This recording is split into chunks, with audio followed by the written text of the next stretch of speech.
최근에 모 연예인 사건 기억하세요? 왜 방송에 나와서 사이좋고 화목한 가족인 척 그렇게 하고 있었는데 알고 보니까 형이며 형수며 엄마며 그 연예인을 거의 착취나 다름없이 부려먹고 살고 있었고 그 연예인은 자기가 희생당하는지도 모르고 몇십 년을 그렇게 살다가 겨우 빠져나왔다고요.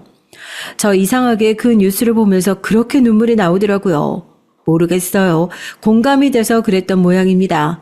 누가 그러더라고요. 자식 중에 말 잘 듣는 아이 하나 가지고 희생양 하나 만들어 놓으면 부모를 포함해서 온 식구가 일생을 편안하게 지낼 수 있다고요. 주변에 그런 집들이 많을진 모르겠지만 의외로 왜 저렇게 당하고 사나 싶을 정도로 그리 사는 사람들 생각보다 많아요. 저 역시 그런 사람 중 한 명이었고요. 내가 너희 아버지 죽고 나서 얼마나 많이 힘들었는데 너 안 버리고 산 걸로만 해도 감사하게 생각해야 돼. 알어? 다른 사람은 몰라도 넌 절대로 엄마랑 동생들 배신하면 안 된다. 집 버리고 나가는 거 그거 엄마랑 동생들한테 칼 꽂고 나가는 거나 다름없어. 저희 엄마도 마찬가지였어요. 아버지가 사업을 대차게 말아먹은 이후 저와 남동생 하나, 엄마만을 남겨두고 가족들에게 말도 하지 않고 야반도주를 하셨을 때에 엄마는 무슨 생각을 하셨을까요? 당연히 집안을 어떻게든 다시 일으키시려 했었겠죠. 하지만 가장이 없는 상황에서 엄마도 어떻게 해야 하나 꽤나 막막하셨을 겁니다. 그런 상황에서 장렬합시고 항상 우리 집을 안쓰럽게 생각하는 전 우리 집안의 희생양이 되기에 아주 훌륭한 제목이었죠. 눈만 마주치면 그 얘기를 하셨던 것 같아요. 넌 절대로 배신하면 안 된다고요. 다른 집 엄마들은 딸들이 훌륭하게 잘 커서 엄마처럼은 살지 않길, 엄마보다 100배 좋은 남자 만나서 시집 잘 가서 행복하게 살길 바란다던데 저희 엄마는 왜 대체 그러는 걸까 참 많이 생각해 봤습니다. 제가 집을 나가서 혼자 잘 먹고 잘 사는 것이 가족들에 대한 가장 큰 배신이래요. 키워준 가족을 등을 지고 그렇게 살면 안 되는 거라고, 그건 나쁜 행동이라고 끊임없이 세뇌를 시키셨던 것 같습니다. 그건 동생도 마찬가지였고요. 어렸을 때부터 제가 해주는 것들을 너무 당연하게 생각했어요.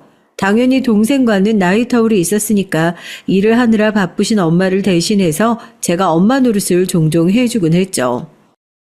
누나, 나 용돈 좀 더 주면 안 돼? 엄마가 용돈 주신 지 얼마나 됐다고. 너 벌써 그 돈 다 써버린 거야? 어디 나쁜 짓이라도 하는 거야? 요즘 왜 이렇게 용돈을 자주 써? 누나가 무슨 버튼 누르면 돈 나오는 기계도 아니고 누나도 돈 없어. 정 용돈 필요하면 엄마한테 다시 얘기를 하든지 해.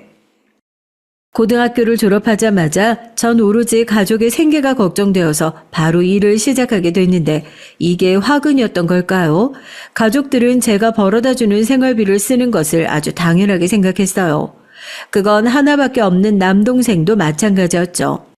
용돈을 모자라게 주는 것도 아니었고 오히려 그 나이 또래 친구들에 비하면 넉넉하게 주고 있다고 생각했는데 대체 뭐에다가 그렇게 돈을 펑펑 쓰는 건지 금세 돈을 다 써버리고 또 당연스럽게 저한테 와서 손을 벌리는 남동생의 모습을 보고 이대로는 안 되겠다 싶어서 따끔하게 한 소리를 해주니까 엄마도 안 하는 잔소리를 하면서 툴툴거리고는 가버리더라고요.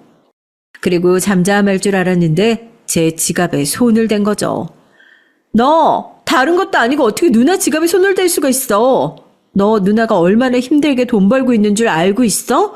아니 네가 알고 있으면 나한테 이런 짓 못하지. 네가 이 돈 가지고 나가서 하는 게 뭐가 있는데. 나가서 공부를 열심히 하기를 하니 뭘 하니? 차라리 그럴 거면 너도 빨리 학교 졸업하고 공장이나 취업해. 이딴 동생 대학 보내자고 내가 내 꿈까지 포기해가면서 왜 이러고 살아야 되는데? 왜 이러고 살아야 하냐고. 공장에 높으신 누가 오신다고요.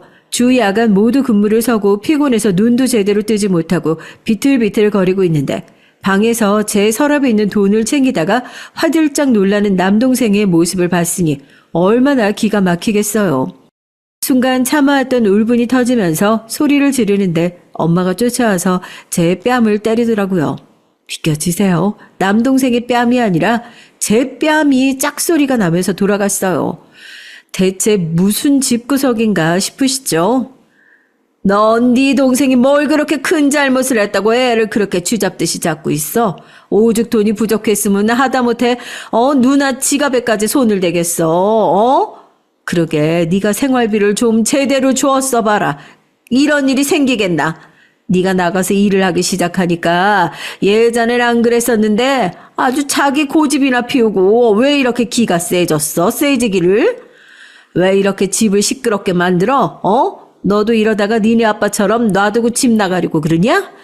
너만 얌전히 있으면 온 집안이 조용한데 왜 너는 그걸 못 참아가지고 이렇게 매일같이 집을 시끄럽게 만드는 거냐고. 네, 이게 다 제 탓이랍니다. 이렇게 시끄럽게 살고 제대로 살지 못하는 게 그게 다 제가 참지 못해서 일어난 일이라고 그래요. 지금 와서 이게 전부 말도 안 되는 그냥 저를 희생양 삼으려고 하는 개소리라는 것을 너무 잘 알지만요. 제가 그 집에서 당하고 산 게 몇십 년인데요. 순간적으로 그런 생각도 했어요. 정말 내가 이기적인 사람인가? 가족들한테 이런 마음이 든다는 게 정말 나쁜 생각인가? 엄마랑 동생은 조용하게 살 수 있는 건데 내가 정말 긁어서 부스럼 만드는 걸까 하고요. 이렇게 세뇌가 무서운 건가 봅니다. 나 하나 참으면 모두가 편한 것이 되어버리는 그런 집이요. 한 명만 지옥불에서 타 죽으면 모두가 하하호호 즐거울 수 있다는데 그러면 전 웃으면서 죽을 때까지 그 불구덩이에 튀겨가지고 타 죽어도 괜찮다는 건가요? 그날 처음으로 엄마한테 뺨을 맞고 나서요. 정신이 좀 차려지는 것 같더라고요. 그 뒤에 엄마는 위로를 해주려는 건지 당장 딸이 나쁜 마음이라도 먹을까 걱정이 되는 건지 몰라도 방에 들어와서 원래 첫째 딸이 잘 해주어야 남매 간의 우애가 좋아지는 거 아니겠냐면서 그 돈 얼마나 되냐 그거 나중에 엄마가 다 기억해놨다 채워주겠다고 의미 없는 소리를 하시면서 제 속을 더 긁어놓기만 하셨죠. 끝까지 본인이 제 뺨을 때린 것에 대해선 사과 한마디가 없으셨습니다. 솔직히 그때 뺨을 맞아가지고 얼굴이 아픈 것보다요. 정신이 확 든 것 같아요. 내가 가족들한테 어떤 취급을 받고 살아왔는지 그제서야 느낄 수 있었던 것 같습니다. 온갖 혜택은 다 누리고 살고 있으면서 책임질 일에는 귀신같이 발 빼고 저를 방패막이로 삼아왔던 가족들. 큰딸을 식모 만들어 온 식구가 일하는 사람 취급하는 사람들이 있다고 하더니 그게 저희 집일 줄이야 누가 알았겠어요. 난 그냥 딸이라는 이름을 뒤집어 쓴 허울 좋은 식모일 뿐이구나. 집안에서 큰 소리 나는 게 싫어서 꾹 참고 살아왔습니다. 아버지가 집을 나가셨을 때 엄마가 얼마나 괴로워하셨는지 조금 더 컸었던 전 바로 옆에서 지켜보고 있었으니까요. 다시는 엄마를 저렇게 아프게 하면 안 되겠다 결심을 하고 그거 지켜드리는 선한 마음에서였습니다. 그런데 그 선한 마음이 지금까지 이렇게 이용당할 줄 몰랐던 거죠.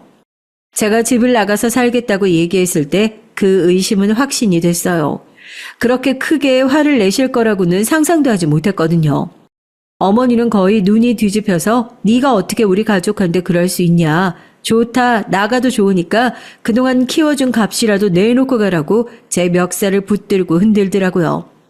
가족이랑 이렇게 더러운 꼴까지 기어이 보게 되는구나. 기가 찼습니다. 키워준 값이요? 여태 엄마가 나 키워준 값은 내가 살면서 충분히 다 갚은 것 같은데요. 반대로 물어볼게요. 엄마는 나 크면서 대체 뭘 해줬는데요? 얘 대학 보내겠다고 난 가고 싶은 학교도 포기하고 공장 들어가서 밤낮 없이 일하면서 생활비 보태고 있었는데 엄마 나 일 시작하자마자 어디가 아프다 하면서 일도 그만두고 내가 벌어다주는 돈만 쓰면서 지금 그렇게 지내고 있잖아요. 나 더 이상 이렇게는 못 살아요. 내 영혼이 얼마나 피폐해져야지 어디까지 나를 빨아먹어야지 속이 시원하겠어요? 이렇게 집 나갈 때 키워준 값 내놓고 나가면 평생 나 안 따라다니실 거예요? 정작 그렇게 돈 다 퍼주고 난 받은 게 뭐가 있는데요. 난 가족들 그렇게 먹여 살린다고 아까워서 회사 버스 놓칠까봐 알람을 몇 개씩 맞춰가지고 일어나는데 두 사람은 택시도 척척 잘 타죠.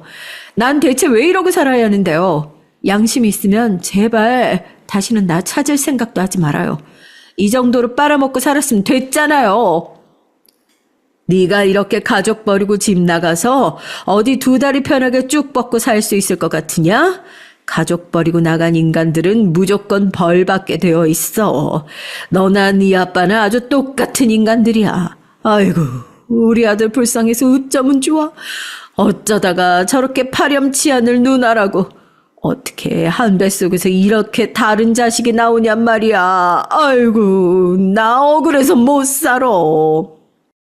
억울해서 못 살 것 같은 사람이 누군데, 지금 가슴을 치면서 주저앉고 싶은 사람이 누군데, 어머니는 뭐가 그렇게 못내 억울하고 서러우신 건지, 제가 집을 나서는 그 순간까지 제 등에다 대고 원망과 저주가 뒤섞인 말들을 뿜어내셨습니다.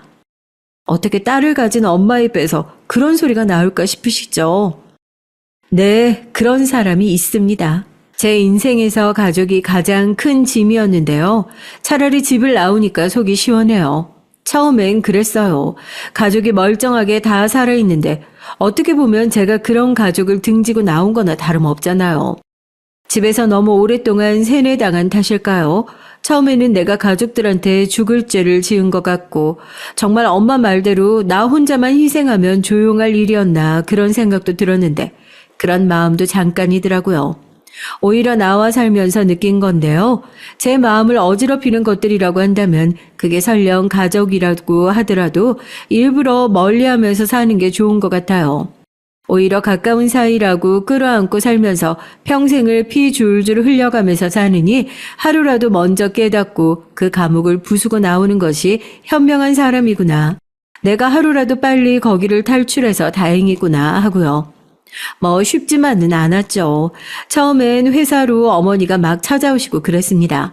한 두어 달 잠잠하나 싶더니 돈이 떨어지신 모양인지 제가 연락을 일부러 계속 안 받으니까 문자로 욕이란 욕을 계속해서 보내시고 너 당장 안 만나주면 죽어버릴 거라느니 죽여버릴 거라느니 대체 가족 사이에서 이게 할 말인가 싶을 정도로 수준 떨어지는 협박들이 오고 갔었죠.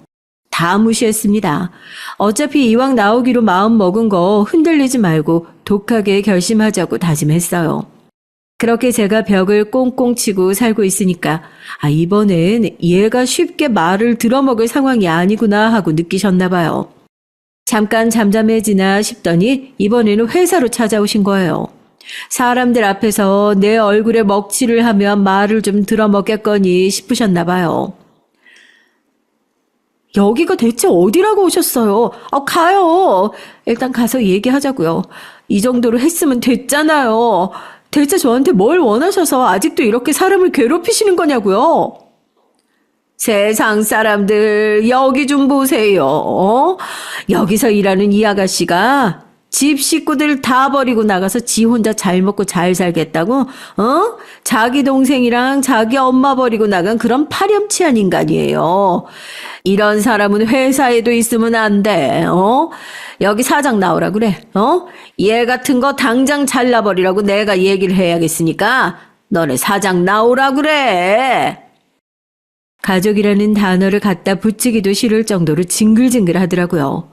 제가 아무리 끌어내려고 애를 써봐도 이미 눈에는 도끼가 드글드글 해가지고 발바닥을 딱 붙이고 온몸에 힘을 주고 버티고 있는데 와, 사람이 아니더라고요. 이제는 네 엄마까지 치려고 하냐고 오냐 좋다고 아주 경찰에 폭행죄로 신고해서 합의금까지 싹 다 받아낼 거라고 그러는데 제가 진짜 가슴이 확 답답해지면서 눈물이 나더라고요.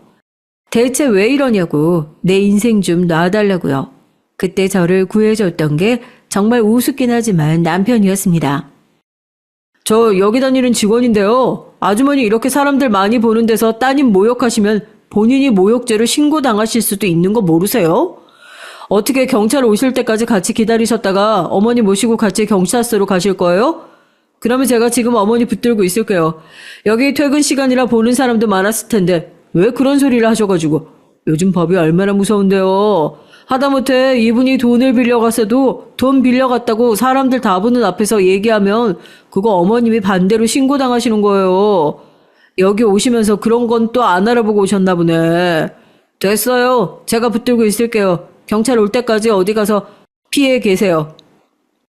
아무렇지도 않게 쓱 와서 경찰을 불렀다고 하니까 그제서야 저희 어머니가 식은땀을 삐질삐질 흘리면서 뭐 이렇게 경찰까지 부를 일이냐고 집안 문제를 그렇게 크게 키울 일이냐고 하면서 남편한테 붙잡힌 팔을 빼내려고 낑낑거리시더라고요. 남편은 아무렇지도 않게 경찰서 가서 얘기하시라고 하고요. 뭔가 본인한테 불리하겠다, 이거 잘못 돌아가고 있구나 하고 느끼셨나 봐요. 남편이 다른 데를 보는 사이에 팔을 확 빼시더니 아주 꽁지가 빠지게 도망을 치시더니 택시를 타고 가버리시더라고요. 순간 다리에 힘이 확 풀리는 것을 남편이 붙잡아 줬습니다. 괜찮아요?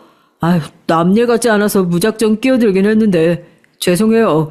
경찰 신고 안 했어요. 그냥 겁 좀 주려고 했던 소리예요. 아마 당분간은 귀찮게 하실 일 없을 겁니다. 또 저런 분들 겁은 많아가지고 이렇게 한번 얘기해 놓으면 잠잠하시더라고요. 아무렇지도 않게 제가 괜찮은지 살피는 남편의 모습을 보고 저도 후다닥 감사하다고 인사를 했어요. 어쩐지 자기 처지 같아서 그냥 지나칠 수 없었다고 얘기를 하면서 경찰 신고는 그냥 겁을 주려고 한 소리였으니까 신경 쓰지 않아도 된다고 얘기를 하더라고요. 그래도 감사한 마음에 누군지는 알아야겠다 싶어가지고 명함을 받았습니다. 다행히 저희 회사 사람인 줄은 알고 있었지만 바로 옆 부서였는데 그동안 제가 얼마나 일하는 거 말고는 관심도 없이 살았는지 그동안 회사에서 얼굴 한 번을 못 본 것 같더라고요. 저 오늘 도와주셔서 정말 감사합니다. 제가 보시다시피 가족들이랑 피치 못할 사연이 조금 있어요. 도움받은 건 어떻게든 갚을게요. 나중에 밥이라도 한번 살게요. 이건 제 명함이니까 저도 도울 일이 있겠다 싶으면 언제든 편하게 연락 주세요. 그게 남편과의 첫 만남이었습니다. 정말 친절했어요. 뭐 놀라기라도 많이 놀랐을 텐데 뭐 무슨 도움을 받은 거가 뭐가 어쩌고 갚겠다는 얘기를 벌써부터 하고 있냐.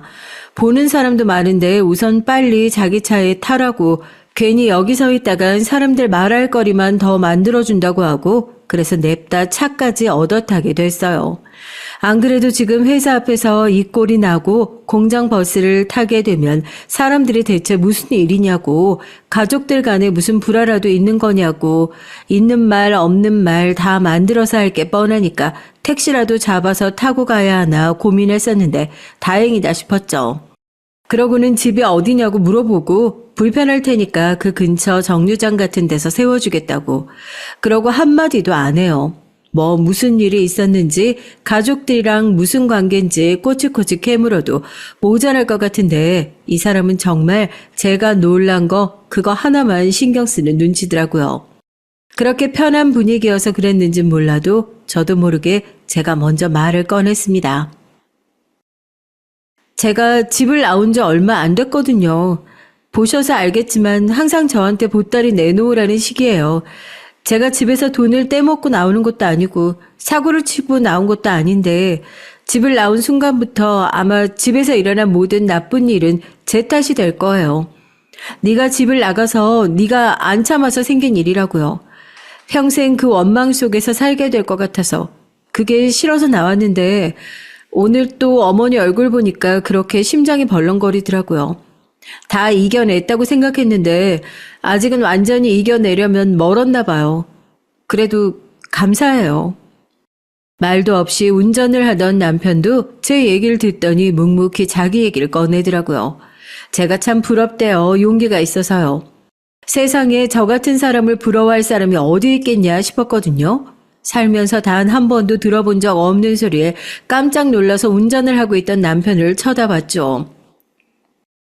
내가 아까 그랬죠? 남일 같지 않아서 도와준 거라고. 아마 집안 사정이야 다 다르고 사연이야 다 있겠지만 나도 아마 비슷한 상황인 것 같네요. 그래도 그쪽은 결국에 잘못된 거 알고 용기 있게 그 집에서 문 박차고 나온 거 아닙니까? 난 아직도 그런 집에서 쭉 살고 있어요. 내 밑으로 남동생이 둘이에요. 난 대학도 못 나오고 공장에서 이렇게 기름밥 먹어가면서 살고 있지만 내 남동생들은 대학까지 다 나와서 번듯한 직장 들어가가지고 잘 나가고 있거든요. 이런 얘기 하면서도 우스워요. 내가 아니라 내 남동생들이 그런 데 들어간 건데 내가 부모도 아니고 그걸 자랑스럽게 얘기하고 있는 꼴이요. 웃겨서요. 결국에 내 청춘 팔아서 그놈들이 그렇게 성공하고 승승장구하고 있는 건데요. 그런데 그냥 우리 집에선 그게 당연한 거예요. 동생 놈들 중 누구 하나도 나한테 고마워할 줄 모르고 형은 당연히 우리 집에서 희생해야 하는 사람인 거죠. 우리 아버지가 아프셔서 나 어렸을 때 일찍 돌아가셨거든요. 그때 이후로 계속 가장 노릇을 해왔으니까 나도 이 지독한 세월이 몇 년째인지 모르겠네요. 원래 남 일에는 잘 나설 수 있다고 하잖아요. 집에서는 찍소리도 못하는데 남이 당하고 있는 걸 보니까 울컥했나 봐요. 사실 내가 우리 집에다 제일 하고 싶었던 소리일지도 몰라요. 아까 그쪽 어머니 앞에서 했던 소리요. 경찰에 신고하겠다. 뭐 어쩐다 하는 거요. 사람이 비슷한 사람한테 필연적으로 끌리게 되는 걸까요?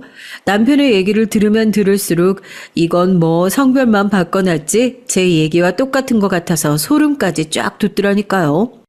하필이면 나를 도와준 사람이 나랑 똑같은 인생을 살고 있을 확률이 뭐 얼마나 되겠어요. 그리고 또 그런 사람을 좋아하게 될 일은요. 비슷한 점이 많아서 그런 건진 몰라도 확실히 더 마음이 가더라고요. 저희가 집안에서 희생양이 되는 데에는 다 이유가 있지 않겠습니까? 사람이 앞뒤 따지지 않고 재지도 않고 그저 착해요. 이 사람한테 돌려받을 거 생각하지 않고 그냥 착하게 순하게 굴기만 하니까 사람들도 그걸 알고 귀신같이 이용해 먹는 거거든요. 그런데 서로가 볼 때는 이렇게 좋은 연인이 또 없는 거예요. 제가 처음 시댁에 인사를 갔었을 때가 생각납니다. 그때는 남편의 두 시동생들도 결혼을 하기 이전이었고 남편 하나만 바라보고 사는 시댁이라는 얘기는 남편에게 어렴풋이 들어 알고 있었지만 인사를 가고 나서 그게 무슨 소린지 확고하게 알게 되겠더라고요. 갑자기 결혼을 하고 싶다는 이 얘기를 하길래 뭐 얼마나 대단한 여자를 데려오나 했었는데 적어도 장남이면 집안에 보탬이 되는 결혼을 해야 하지 않겠니?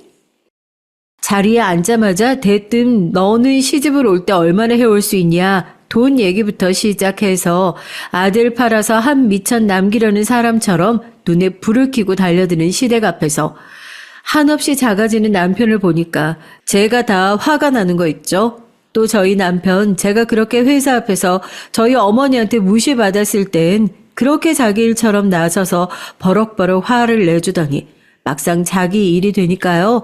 한마디를 제대로 대들고 따지지를 못해요. 그 모습이 답답하고 서운한 게 아니라요.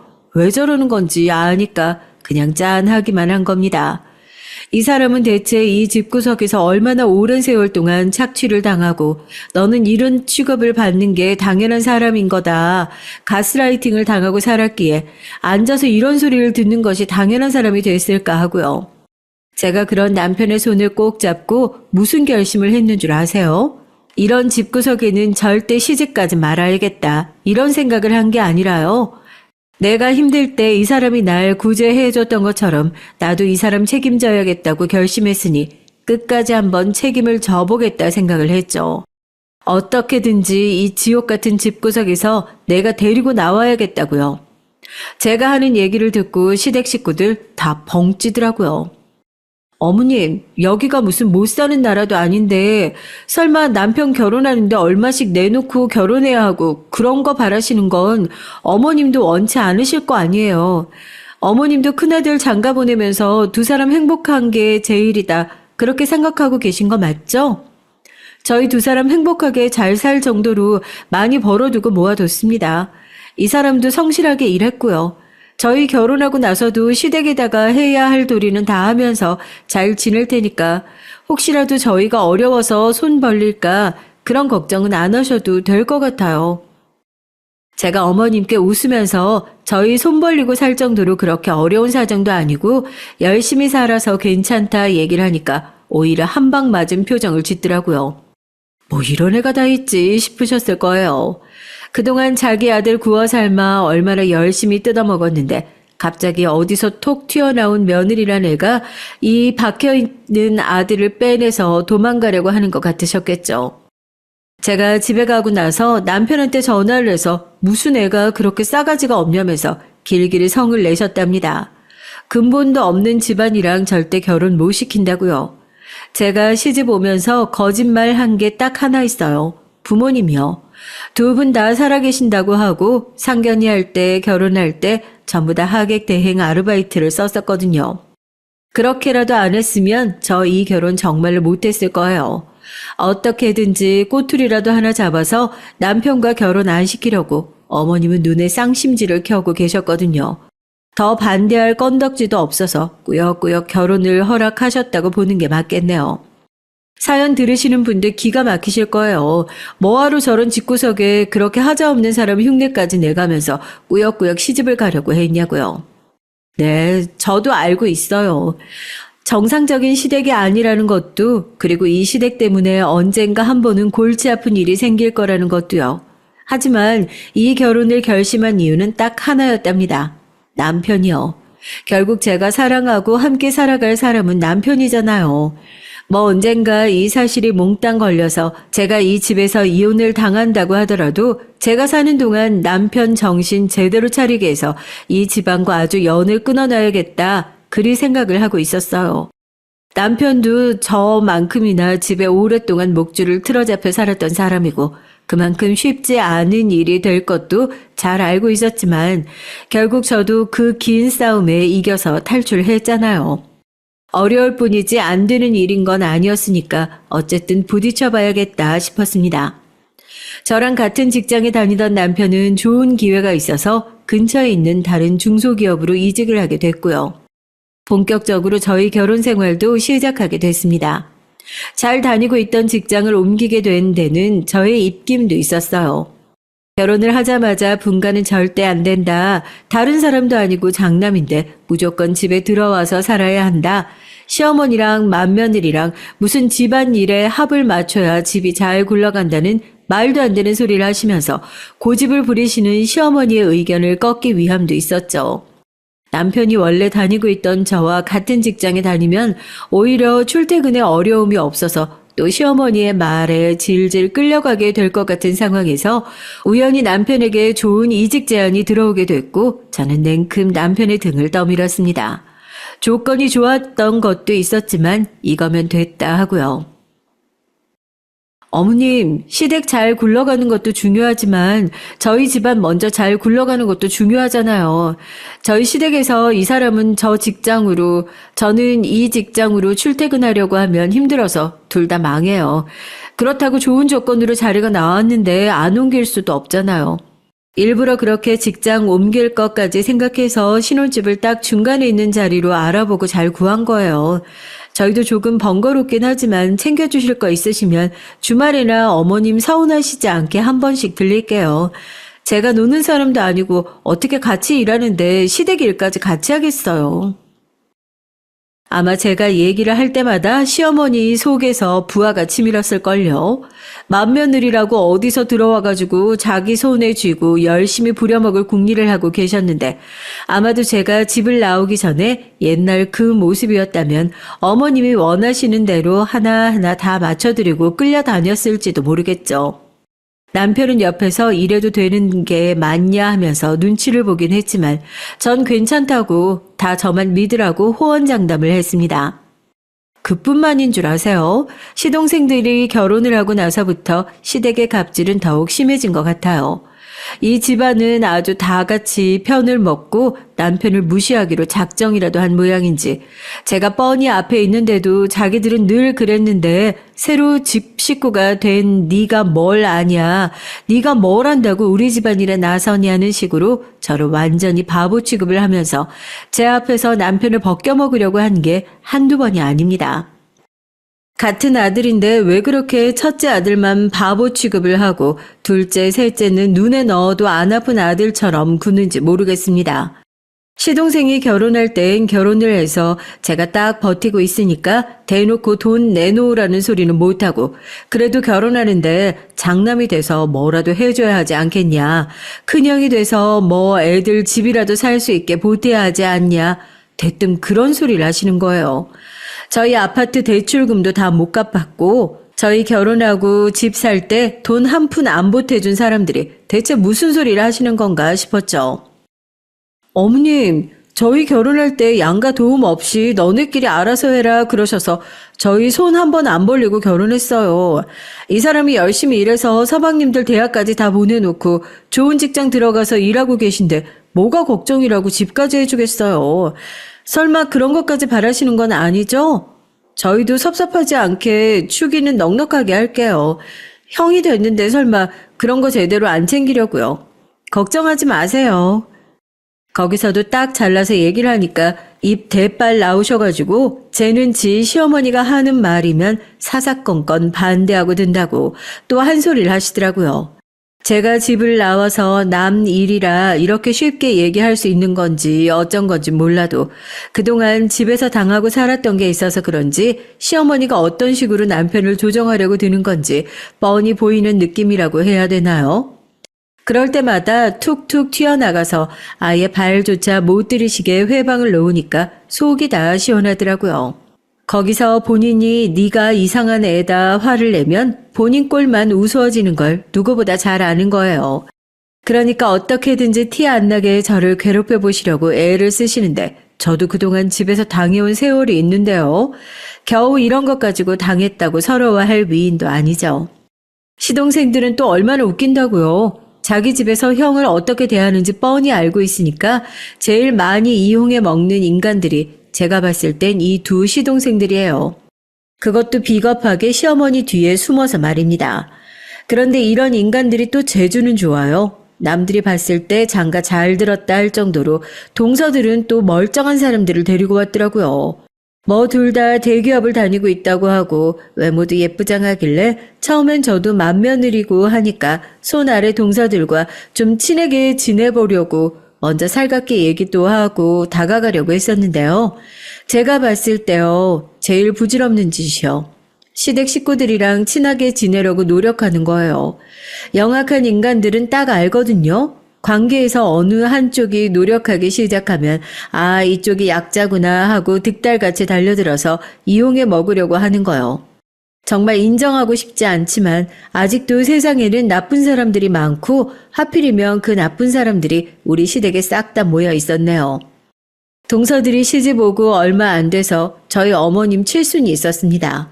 아무리 그래도 며느리로서의 도리는 해야 되잖아요. 동서들 다 모아다가 어머님 칠순 잔치를 어떻게 했으면 좋겠냐 하니까 자기들은 바빠서 그런 거 생각도 안 해봤다. 그런 건 원래 큰형님이 정하시고 결정을 하셔야 되는 거 아니냐 하더라고요. 속으로 그러면 나는 뭐 회사 안 다니고 놀고 있니? 라는 소리가 목구멍까지 올라왔지만 꾹 참고 웃으면서 얘기를 했죠. 그러면 동서들은 뭐 다른 의견 없는 거지? 어머님이 지난번부터 칠수는 꼭 챙겨달라고 노래를 부르시길래 그럼 이번 칠수는 어머님 하자는 대로 하는 거다. 동서들도 다 동의한 걸로 알고 있을게. 뭐 호텔에서 밥을 먹든지 가족들끼리 여행을 가든지 그렇게 하자고. 그리고 나서 어머님한테 물어보니까 뭐 제가 물어보기를 기다리고라도 있었던 마냥 대뜸 해외여행을 가자고 하시더라고요. 안 그래도 돈 나갈 때가 천진데 무슨 뜬금없이 해외여행인가 싶었는데 이제 집에 새 식구도 들어왔으니까 다 같이 여행 한번 가는 것도 좋지 않겠냐고 그래요. 이왕이면 본인이 원하시는 대로 해드리려고 했었는데 이거 생각보다 판이 좀 커지는 것 같아서 저도 그렇게 썩 달갑진 않았었네요. 내 칠순잔치 내가 하고 싶은 대로 한다는데 뭐가 그렇게 고민이 많고 말이 많어? 하여튼 요즘 내 친구들 보니까 대만 여행 그렇게 많이 간다던데 네가 계획이랑 다 짜서 예약해놔. 애들 바쁜데 이리저리 전화해서 물어보고 어쩌고 하지 말고 그래도 요즘에 일하는 사람 중에는 네가 제일 덜 바쁘잖아. 거기다가 맏며느리인데 매번 요리조리 피해가기만 하고 너도 귀찮은 일 좀 도맡아서 할 줄도 알고 해야지. 돈은 나중에 받더라도 네가 가족들 여권이랑 다 받아가지고 예약이랑 하고 해라. 알겠니? 졸지에 귀찮은 일 하나 제대로 떠맡았다 싶었죠. 그래도 어떡해요. 어머님이 저렇게 얄미워하시는 것처럼 제가 그동안 시댁 일이라면 정말 요리조리 미꾸라지처럼 잘 빠져나왔던 것도 있었으니까 이번엔 그래 내가 100번 1000번 양보해서 한번 저어준다 하는 생각으로 그러면 나중에 다 계산하고 나서 돈은 각출하는 것으로 하고 우선 우리 집에서 결제를 하겠다고 그리고 예약까지 다 해놨죠. 그래도 이렇게 큰 일을 했으니 당분간 시댁에서 귀찮게 할 일은 없겠다 싶었는데 제가 이놈의 시댁을 너무 믿었던 거예요. 여보, 서방님들한테 돈 다 받았죠? 우리 미리 카드로 결제한 것도 있어서 다음 달에 카드 대금 결제하려면 다 받아놔야 돼요. 내가 동서들한테 문자로 다 보냈었는데. 뭐? 어머님 말씀으로는 당신이 이번 여행 비용 우리 집에서 다 내기로 했었다고. 형진이랑 형민이도 다 그렇게 알고 있던데? 동서들도 마찬가지고 안 그래도 당신이 나한테 한마디 상의도 없이 그럴 사람이 아닌데 무슨 소린가 했어. 기가 막히죠. 저희 시어머니 이제 치매가 오신 건지 제가 하지도 않은 말을 막 지어내서 서스럼 없이 거짓말을 하고 돌아다니시더라고요. 구라도 얼마나 사실적으로 치신 건지 남편한테 얘기를 전해 듣는데 제 얘기인데도 불구하고 제가 깜빡 속아 넘어갈 뻔했다니까요. 글쎄 제가 어머님 칠순이라서 해드린 것도 없어서 죄송하다고 여행 비용은 저희 쪽에서 다 낼 테니까 몸만 오면 된다고 그랬다고 합니다. 안 봐도 뻔하죠. 이런 식으로 그냥 얼렁뚱땅 여행 먼저 가놓고 난 그런 줄 알았다. 얘기 그렇게 된 줄 알고 애들도 기분 좋게 다녀왔는데 이제 와서 딴소리를 하면 어떡하냐. 이런 식으로 저희 집에 다 뒤집어 씌우고 돈도 저희가 다 내게 하려는 수작이셨겠죠. 그 얘기를 듣고 어떻게 했냐고요? 뭘 어떻게 해요? 당장 전화했죠. 어머님, 저희 여행 안 가려고요. 아니, 못 가요. 제가 티켓이랑 다 발권한 거 아시죠? 오늘 저녁까지 서방님들 동서들 각자 내야 될 돈 저한테 안 내면 저 이 티켓 그대로 취소해버릴 거예요.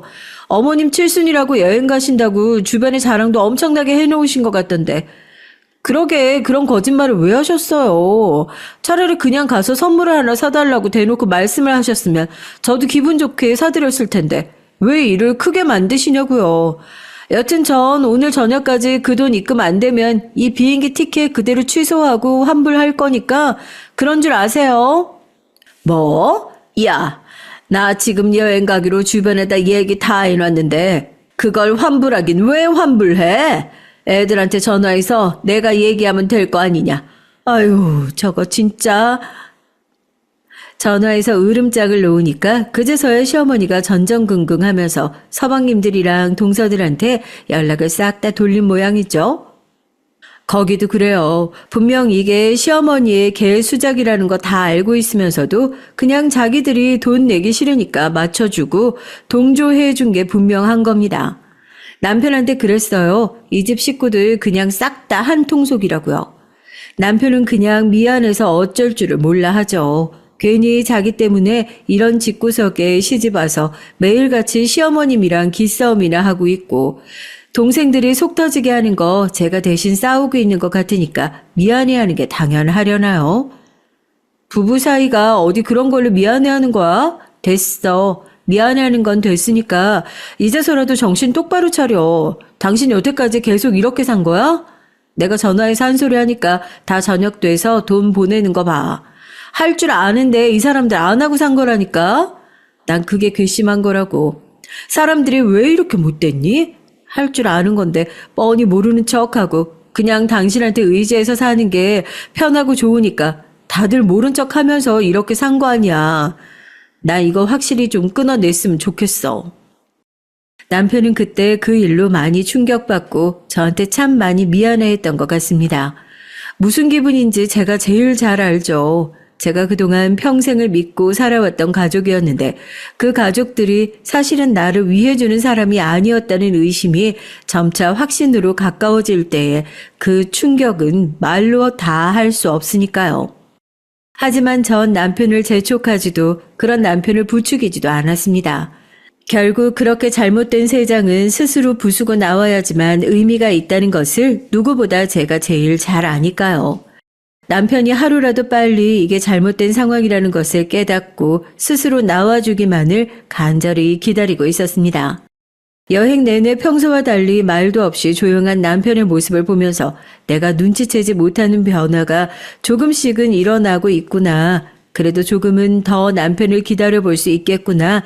기대도 되고 참 다행이다 싶더라고요. 그리고 아무리 예쁘게 담아놓고 꽉 눌러놨다고 하더라도 무식하게 봉투에 밀어넣은 내용물은 언젠가 뻥 하고 터지는 법이죠. 그동안 참고 살아왔던 남편의 세월들, 희생양이 되어 살아왔던 그 숱한 고난의 시간들이 뻥 터지게 되는 일이 얼마 전에 있었습니다. 아이러니하게도 시댁을 싹 다 엎어버리게 된 계기는 저희 집에서 찾아온 좋은 소식 덕분이었어요. 저희 남편 정말 성실해요. 이직을 한 직장에서도 꾸준히 묵묵하게 자기 일만 열심히 잘해왔거든요.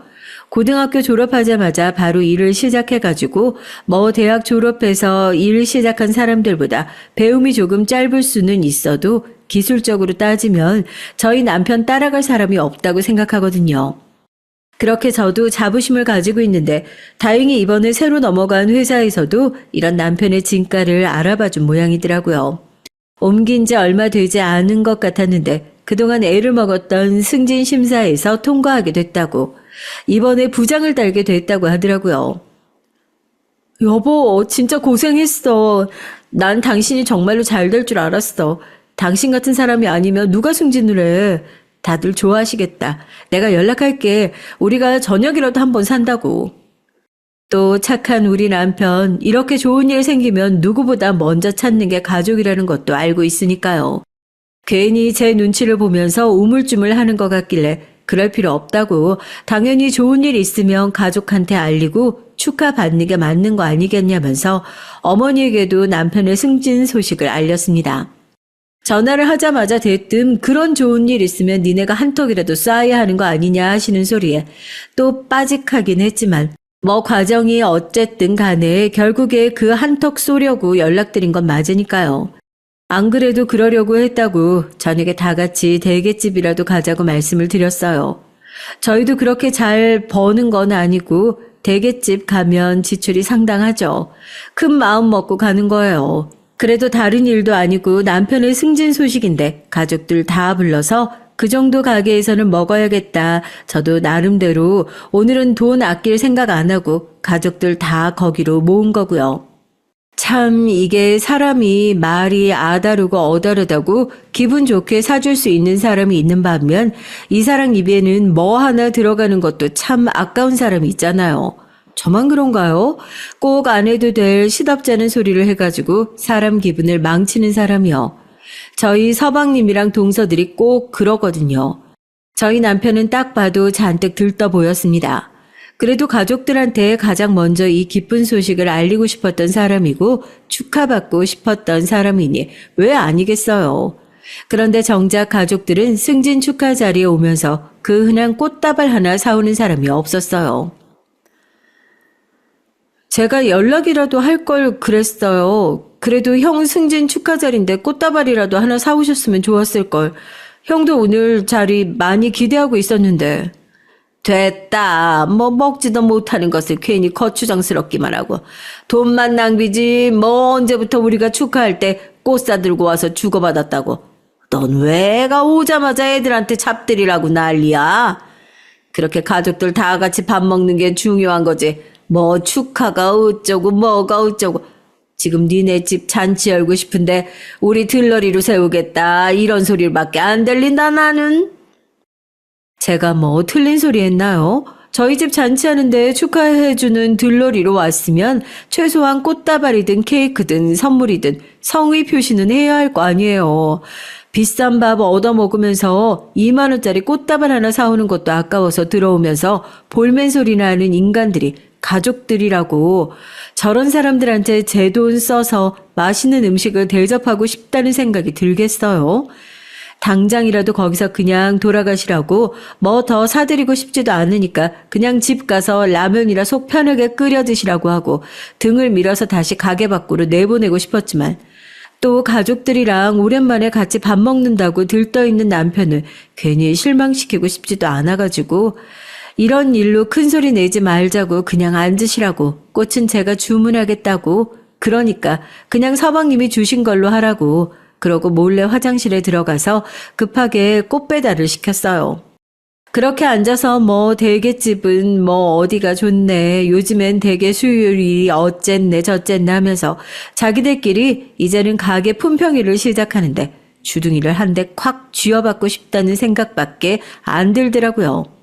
그렇게 한참 술도 마시고 대게도 먹고 분위기가 무르익고 뭐 서방님이 주신 꽃바구니라고 해가지고 꽃까지 받은 남편도 기분이 많이 좋아 보이더라고요. 그래, 좋은 게 좋은 거다. 오늘은 그냥 별일 없이 조용히 넘어가자 했었는데 아무래도 시킨 양이 좀 많으니까요. 저랑 남편이 중간에 한번 계산을 하고 오겠다고 자리에서 일어났죠. 추가로 드실 게 더 있으시면 계산하고 나서 한 번 더 시키라고 그러면서요. 그래서 일어나서 몇 걸음 떼지도 않았는데 뒤에서 딱 그 얘기가 들리는 거예요.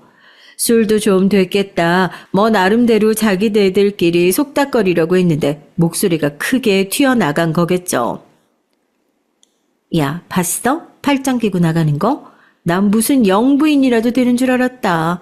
제가 계산하고 올게요. 아니, 뭐 호텔 식당이라도 왔니? 하여튼 없는 것들이 더한다고 중소기업 부장이 뭐라고 지랄이야 지랄은. 순간 발이 우뚝 멈춰 서더라고요. 저 말고 남편이요. 저 그냥 이 악물고 모른 척 하려고 했어요. 나가서 없더라도 제발 오늘 다 지나고 나서 저 멍청한 것들이랑 한판 붙자 생각했었는데 남편이 갑자기 멈춰서길래 이게 무슨 일인가 싶었죠. 남편이 고개를 숙이고 한숨을 푹 쉬더니 제 팔을 붙잡고 정말 미안하다고 하더라고요. 돌아선 남편이 테이블로 돌아가서 대게 껍데기들이 잔뜩 쌓여있는 접시를 들어 동서의 머리 위로 냅다 부어버렸습니다. 게 껍데기며 국물이며 머리부터 옷까지 다 젖어서 비린내 나고 난리가 났죠. 이게 지금 뭐하는 짓이야 형, 미쳤어? 저희 남편 거기서 그치지 않고 소리를 지르는 둘째 서방님의 뺨을 시원하게 쫙 올려붙였습니다. 한 번도 남편이 저렇게 화를 내는 모습을 못 봤는데 시어머니도 비명을 지르고 난리가 났죠. 미친 것들은 니들이겠지. 내가 나한테 빨대 꽂고 기생충처럼 빌부터 사는 거 다 참았어. 그런데 내 아내 모욕하는 건 절대 못 참아. 니들 뭔데? 양심이라는 게 있어? 어머니, 똑바로 들으세요. 이 집 식구들은요, 이 먹다 남은 개 껍데기만도 못한 인간인들이에요. 남의 인생에 빌붙어서 쪽쪽 빨아먹을 궁리만 해가지고 이렇게 속은 텅 비어서 아무것도 없는 개껍데기 같은 인간이요. 자식들 그렇게 키워낸 거 다 어머님 책임입니다. 아세요? 이제 나도 버틸 만큼 버텼고 참을 만큼 참았습니다. 너 결혼할 때 내가 빌려줬던 돈 있지? 지금 차용증에 날짜가 2달이 넘어갔는데도 이자 한번 달라 소리 안 했는데 이제 그것도 다시 돌려줘야겠다. 내가 오늘부터 이 집을 나가서 완전히 인연 끊고 살 거거든. 가족이 아니니까 이제 그것도 빌려줄 필요 없겠다 싶어서 정리할 거 정리하고 우리 여기서 완전히 인연 끊어버리자. 그건 저도 모르는 사실이었는데 막내 서방님한테 결혼 전에 빌려준 돈이 있었던 모양이더라고요. 아마 막내 동서는 그 사실을 전혀 몰랐던 것 같고요. 이게 무슨 소리냐고 지들끼리 빌고 난리가 났어요. 그렇게 대게집에서 한바탕 난리가 나고 드디어 다시는 그 집을 못 나올 것 같았던 저희 남편도 그 답답한 세 장을 박차고 나올 수 있게 됐습니다. 과정은 더럽고 힘들었을지 몰라도 스스로 그걸 깨달을 수 있었다는 게 얼마나 다행인지 몰라요. 남편은 계속 저 아니었으면 불가능했을 일이라고 몇 번이나 고맙다는 얘기를 하지만 결국 다 남편의 선택인 것을요. 시댁 식구들은 이제야 남편과 연이 끊기는 것이, 아니 괜찮은 희생양이 사라지는 것이 두려워서 술이 과했네 어쩌네 하면서 사과를 하고 달려들고 있는데요. 저희는 연락도 안 받고 딱 잘라서 죽어라 생각하고 있는 중입니다. 사람 쉽게 안 바뀌잖아요. 겨우 그런 일 하나로 정신 차릴 인간들이 아니라는 거 저희 잘 알고 있어요. 다신 돌아가지 않을 거고요. 이제 둘 다 정신 차렸으니 저희도 저희 인생 제대로 한번 살아봐야죠. 응원해주세요. 안녕하세요. 저는 50대 여성입니다. 제가 어제 무심코 라디오를 듣다가 충격적인 얘기를 듣게 됐는데요. 지금의 40, 50대는 위로는 부모님께 효도를 해야 하고 자식들에게는 글쎄 효도를 바랄 수도 없는 세대라고 하더라고요. 그걸 미정산 세대라고 한다네요. 그 소식이 어찌나 저에게 딱 공감이 되던지요. 정말 슬프고 소름이 돋았어요. 요즘 젊은 애들은 아기 낳기를 싫어하고 결혼도 하지 않으려고 하잖아요. 한국도 이미 초고령 사회가 되었다고 하더군요. 제가 60, 70대 때는 어떻게 될지 상상만 해도 끔찍하네요. 전 일찍 결혼을 해서 애들은 이미 성인이 되어 있어요. 큰딸은 시집을 갔고 작은 아들은 다행히 취업이 돼서 열심히 회사에 다니는 중이고요. 남편은 가난 말기입니다.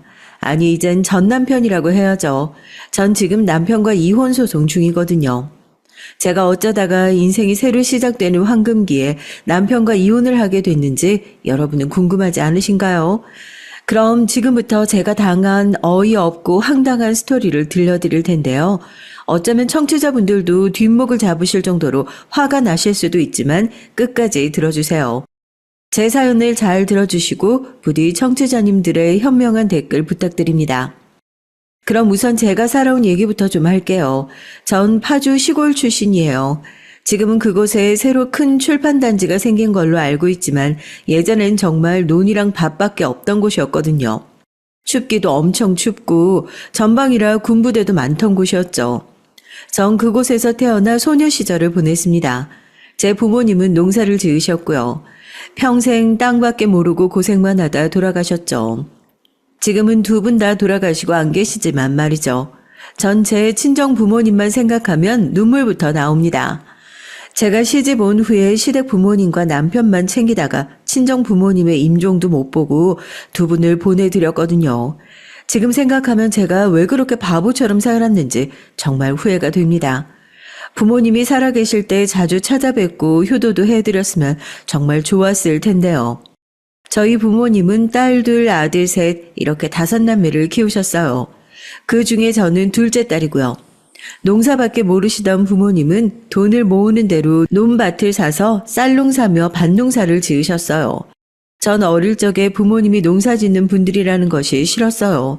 다른 친구 집 부모님들은 수퍼도 하시고 정육점도 하시는데 왜 우리 엄마 아빠만 하루 종일 논밭에서 고생을 해야 되는 건지. 부모님이 농사를 지으신다는 이유로 어렸을 적 언니와 제가 집안일을 도맡아 했던 생각을 하면 지금도 몸서리가 쳐집니다. 하지만 오빠와 동생들은 남자라는 이유로 집안일은커녕 자기가 먹은 그릇조차 치우지 않았죠. 저와 언니가 오빠, 동생들은 왜 집안일을 하나도 안 하냐고 불평을 하면 아버지는 이런 말씀을 하셨습니다. 제 부모님은 옛날 분들이 다 그렇듯이 남아선호 사상이 짙은 분들이었거든요. 아버지, 왜 오빠한테는 설거지 안 시키고 맨날 나한테만 시켜요? 저도 다음 주에 시험이란 말이에요. 기집애가 공부를 해서 뭐래? 그냥 얌전히 집안에서 엄마나 돕다가 시집가 버리면 그만인걸. 네 오빠가 잘 돼야 돼. 그래야 나중에 우리한테 돌아올 것이 있지. 저는 그런 부모님의 가부장적인 태도들이 싫었습니다. 그런데 더 화가 났던 것은 아버지의 밑에서 오냐오냐 비호만 받으며 아무것도 안 하는 큰오빠였어요. 큰오빠는 항상 아버지가 그런 말씀을 하실 때마다 아버지 뒤에서 혀를 내밀며 저를 약 올렸거든요. 그러면서 하는 말이 더 가관이었어요. 내가 이 집안의 왕이야. 내가 이 집안 이끌고 나갈 장남의 장손이니까 누나도 너도 다 소용없어. 내가 엄마 아빠 모시게 될 거니까 내가 지금 대우받는 게 당연한 거야. 그래, 우리 늙으면 큰오빠한테 부양받아야 되니까 너희들이 억울해할 건 없어. 너랑 네 언니야 다 시집가면 그만이지. 남의 식구가 될 거잖아. 그런데 아이러니한 건 제 큰오빠는 부모님을 1년도 안 모시고 돌아가실 때까지 시골에서 그냥 방치했다는 거예요. 세상에 이런 불효자식이 있습니까? 전 그 당시에 친정 부모님께 딸이라고 하도 구박을 받고 차별을 받아서 지금도 그게 너무나 가슴에 맺혀 있어요. 그래서 제 아이들은 그렇게 키우지 않으리라 굳게 다짐을 했습니다. 제 언니는 그런 차별 대우를 받으며 반쯤은 체념을 했죠. 그래서 언니는 저처럼 아버지에게 불평도 하지 않고 그저 묵묵히 자기 일을 했습니다. 마치 엄마처럼요. 전 그런 큰언니를 볼 때마다 답답했어요. 언니는 화도 안 나? 왜 딸만 차별 대우받고 살아야 돼? 언니도 아버지한테 한번 불평이라도 해봐. 됐어. 어차피 이 한국 사회에서 여자의 위치는 그런 거야. 난 나중에 결혼 절대 안 할 거야. 공부 열심히 해서 해외 나가서 살 거야. 언니는 정말 그 말대로 부모님이 고등학교 진학을 반대하시자 짐을 싸서 나가버렸어요. 지금은 미국에서 큰 한인 슈퍼를 운영하면서 살고 있고요. 미국인과 결혼했고요. 하지만 그땐 저희 집에서 난리가 났죠. 아버지랑 고등학교 진학 때문에 싸운 다음날 언니는 바로 가출을 했거든요. 그것도 부모님이 모아두신 그때 당시 돈으로 100만 원을 가지고 나갔어요. 친정 부모님은 크게 놀라 경찰에 실종 신고를 하셨죠. 하지만 누가 봐도 가출이 명백한 사실이라 경찰에서는 언니의 행방을 찾는데 크게 신경을 쓰지 않았습니다. 어머니는 딸이 걱정되어 울고 밥도 못 드셨지만 아버지는 제 언니의 행방보다는 그 돈 100만 원을 가지고 나간 것만 괘씸했는지 이놈의 기집애 잡기만 하면 가만 안 둔다 하시면서 매일 술을 드시고 길길이 날뛰셨습니다. 결국 언니는 못 찾고 그대로 부모님의 가슴 속에 남았어요. 그때부터 저 역시 매일 속으로 생각했죠. 이놈의 집구석 내가 고등학교만 졸업해서 나가겠다고요. 그렇게 전 친정 부모님에게 아무것도 기대하는 것이 없는 채로 고등학교를 졸업했습니다. 아버지는 제 언니가 고등학교 진학을 못하게 되자 집 나갔던 것을 보시고는 저한테는 고등학교까지는 마치라며 허락을 하셨어요. 그렇게 고등학교를 나온 후 전 집을 떠났습니다. 제가 집을 떠날 때 어머니는 대학 학비를 못 대줘서 미안하다고 우셨어요. 하지만 전 드디어 지긋지긋한 집구석을 떠날 수 있다는 것만 해도 좋았습니다. 제 집에서 정말 하녀처럼 온갖 집안일을 다 하고 그것도 모자라 농번기에 농사일까지 동원돼야 했거든요. 제 큰오빠는 대학 가야 한다면서 하나도 시키지 않은 농사일을 저는 동생들과 함께 해야만 했습니다. 그리고 전 이제 우리 동네 쪽으로는 침도 안 받겠다고 말하며 고향을 떠나 서울로 나갔죠. 20살이 되어 처음 보았던 서울은 확실히 파주보다 번화하고 일자리도 많은 별천지였습니다. 전 부모님의 도움을 일체 받지 않았기 때문에 처음엔 고생도 많이 했어요. 상고를 나와 정리일도 해봤지만 전 가만히 앉아서 사무직으로 일하는 것은 적성에 맞지 않았습니다. 그래서 한 1년 하고 바로 그만뒀어요. 그 후부터는 월세방을 전전하며 하루 벌어 하루 먹고 살았던 적이 있었고요. 요즘에야 다들 어플 쓰지만 옛날에는 생활정보지 벼룩시장이라는 게 있었잖아요. 전 벼룩시장 구인구직란을 매일 체크해서 일당이 가장 높은 곳으로 골라 일을 나갔습니다. 파출부 일도 해보고 공장에서 알바도 해보고요. 제일 많이 주는 건 아무래도 노가다 일인데 여자는 거의 써주질 않더라고요. 그러다가 전 주방 설거지와 홀 서빙 일이 의외로 돈이 많이 준다는 것을 알게 됐어요. 그래서 전 22살에 시어머니가 운영하시는 식당에서 일을 하게 됐고요. 시어머니는 서울 강남에서 큰 고깃집을 운영하고 계셨습니다. 시어머니의 식당은 처음엔 동네 작은 연탄 불고깃집에서 시작됐어요. 그러다가 입소문이 나서 식당을 강남으로 옮겨 크게 확장하셨죠. 그 상태로 20년이 넘게 해오시고 계십니다. 시어머니와 제가 어떻게 만나게 됐는지 궁금하시죠? 어느 비 많이 오던 날 저는 거리를 정처 없이 걷고 있었어요. 그날은 아침부터 아무것도 못 먹은 날이었고요.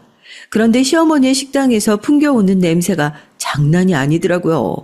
전 홀린 듯이 그 고깃집에 들어갔습니다. 시어머니는 그때 마포에서 혼자 가게를 하고 계셨어요. 손님도 거의 없었고요. 시어머니는 저에게 뭘 먹을 거냐고 무뚝뚝하게 물어보셨습니다.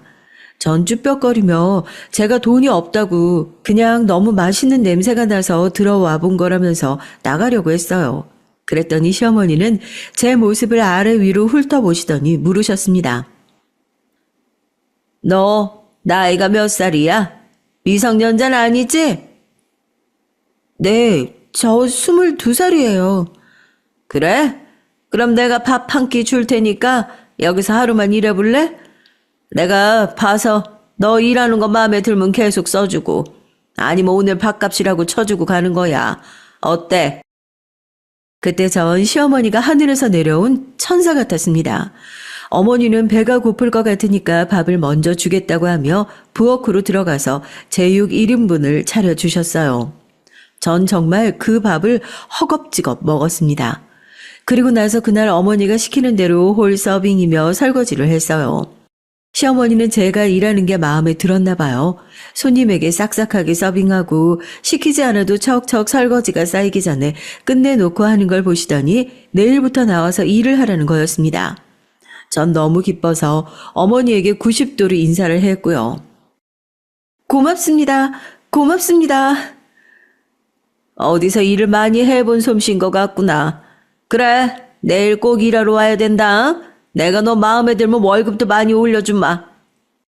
저희 시어머니의 가게가 마포의 연탄불 고깃집이었던 때부터 시작해서 강남의 큰 정육식당으로 옮길 때까지 한 3, 4년 일을 했었던 것 같아요. 그러다 시어머니의 소개로 남편을 만나게 됐죠. 시어머니는 아들 삼형제를 두었는데 첫째가 제 남편이었고 그 밑으로 둘째, 셋째 시동생이 각각 3살 터울이었습니다. 그때 남편은 고등학교를 졸업 후 일이 없어 놀고 있다가 어머니의 식당에서 불판 및 고기 써는 담당을 하고 있었어요. 남편이 고기를 썰어주면 제가 손님상에 갖다 놓고 불판이 많이 쌓이면 남편이 나가서 닦아 채워주었습니다. 그러다 보니 시어머니는 제가 일하는 사람으로서 욕심이 났었나 봐요. 어느 날 고깃집 영업이 끝나고 제가 열심히 청소를 하고 있는데 시어머니가 가만히 다가와서 제게 넌지시 묻는 거였습니다. 예, 난 네가 마음에 든다. 그러니까 우리 큰아들하고 결혼해서 우리 고깃집 네가 이어받을래? 우리 아들도 네가 마음에 있는 것 같던데 말이야. 남편은 저보다 2살 연하였어요. 그래서 처음엔 남편이 남자로 생각되지 않아 결혼을 안 하겠다고 했고요. 그러나 시어머니는 집요하게 저에게 남편과 한번 사귀어 보라며 강요를 하는 거였습니다. 그리고 남편도 서두르나마 저에게 꽃도 선물하고 같이 놀러 가자면서 그 당시에 시아버지가 몰던 자가용까지 태워주면서 저에게 마구 어필을 했어요. 전 결국 남편과 시어머니의 끈질긴 구애에 떠밀리듯이 결혼을 선택했습니다. 사실 전 월세 생활을 하면서 그 월세값만 아끼는 것만 해도 좋겠다 생각하고 있었거든요. 서울은 보증금도 월세도 제 고향 파주보다 배 이상 비싼 곳이었으니까요. 게다가 전 집이 마포에 있었기 때문에 강남까지 출퇴근하려면 교통비도 많이 들었고 결혼을 하면 그 모든 걸 아낄 수 있겠다는 생각이 들기도 했어요. 그때는 뭘 깊이 생각할 여유가 없었습니다. 그냥 이렇게 흘러가는 대로 살자고 생각하기도 했고요. 그렇게 어영부영 남편과 결혼을 하게 됐어요. 처음엔 신혼이란 게 없었죠. 결혼한 지 2달이 채 되기도 전에 전 임신한 사실을 알았거든요. 초기에는 입덧도 있고 몸도 무겁고 힘들었습니다. 그러나 시어머니는 옛날 사람들은 임신하고도 농사 다 하고 일 다 했다면서 저에게 계속 식당에서 일을 하라고 강요를 했어요. 전 어쩔 수 없이 계속 시어머니가 시키는 대로 일을 하다가 뱃속에서 6개월이나 키워왔던 첫 애를 유산하고 말았습니다. 그때는 저도 많이 놀라서 슬펐지만 저보다 남편이 더 놀랐던 것 같아요. 남편은 시어머니에게 화를 있는 대로 냈어요. 엄마가 우리 여보한테 계속 일하라고 하지만 않았어도 뱃속에 아기가 유산되지 않았을 거예요. 이제 이 사람 식당 일 그만 시키세요. 제가 돈 더 벌 테니까 우리 와이프는 살림만 하게 할 거예요. 아니 내가 뭘 그렇게 많이 시켰다고. 평소 하던 대로 서빙만 시켰고 설거지는 몸 무거울까 싶어서 다른 사람 썼구만. 얘가 몸이 약해. 그게 내 탓이 아니잖니? 사실 저도 친정에서 농사일을 할 때 하도 친정 부모님이 일을 많이 시켰기 때문에 힘들어도 힘든다는 말을 못하기도 했어요. 미련하고 곰 같은 엄마를 만나 그렇게 허망하게 첫 애를 떠나보내고 말았습니다. 그 이후 전 죄책감에 밤마다 눈물을 흘리고 가끔 꿈에 태아가 보이기도 하는 등 신경이 많이 쇠약해졌고요. 남편은 그런 저를 걱정해서 더 이상 일을 하지 말라고 한 것이었어요. 남편은 저를 시어머니에게서 보호해준 셈이었습니다. 그때는 남편에게 고맙고 사랑하는 마음이 있을 때였죠. 하지만 제가 집에서 살림만 하는 동안 남편은 저 모르게 여자를 만나러 다닌 것이었습니다. 전 그런 줄은 꿈에도 모르고 집에서 애들만 키우기 바빴죠. 유산한 지 3개월이 안 돼서 전 우리 딸을 임신했고 남편의 바람은 아마 그때부터 시작됐던 것 같아요. 남편은 점점 식당 일을 핑계로 집에 들어오는 시간이 늦어졌거든요. 아기가 없을 땐 남편과 함께 10시쯤에 퇴근을 했어요. 10시가 넘으면 어차피 손님이 없다고 시어머니는 10시까지 딱 영업을 했거든요. 그런데 제가 집에서 독박 육아에 힘들어하고 있을 때였습니다. 남편은 점점 친구들을 만나 조금 늦는다더니 그게 새벽 2시, 3시가 되는 것이었어요. 술에 취해 늦게 들어와서 씻지도 않고 잠이 드니 저는 애 보기도 힘든데 남편의 술 취한 치닥거리까지 해야만 했습니다. 사실 남편은 술을 너무 과하게 좋아하는 사람이었죠. 그런데 고깃집에서 일을 하면서 술 마실 시간이 없으니까 그동안 참았던 거였습니다. 그런데 제가 육아 때문에 집에만 있게 되자 남편은 남자, 여자, 친구들까지 집에 데리고 와서 3차까지 술파티를 하는 것이었어요. 남편은 아무 관계도 아닌 그냥 술친구라 했지만 정 그 꼴을 보기 싫어서 그 밤중에 애를 데리고 밖에 나갔다가 남편의 친구들이 다 가고 나서 새벽 3, 4시에 들어온 적도 많았어요.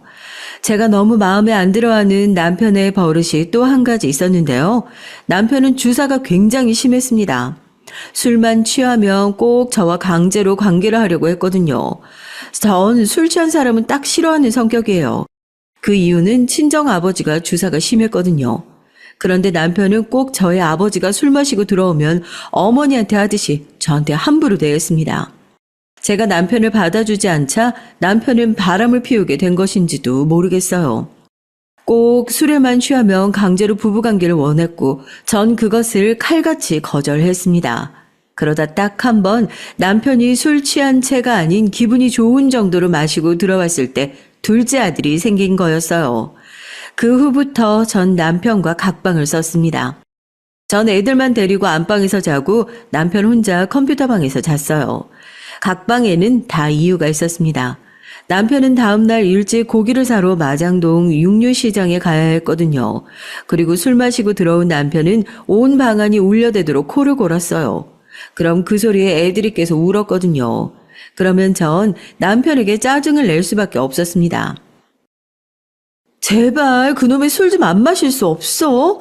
당신 때문에 애들 다 깨서 울잖아. 그러니까 어쩌란 말이야. 아이, 짜증내서. 내가 나가서 잔다, 나가서 자. 나한테 술 마시지 말라는 건 나보고 죽으라는 거야, 이하 편내야. 참나, 전 절대 이해가 안 되는 게 술 많이 마시는 인간이었습니다. 숙취로 머리도 아프고 토하기도 하고 먹으면 개나 되는 술을 뭐가 좋다고 마셔야 되는 걸까요? 그냥 잠이 안 와서 한두 잔 마시는 거면 말리진 않아요. 그런데 꼭 정신을 잃을 정도로 마셔대고 취해서 들어오니까 그게 싫다는 겁니다. 제가 남편에게 잔소리를 하면 남편은 꼭 제게 막말을 하면서 다른 방에 가서 잤습니다.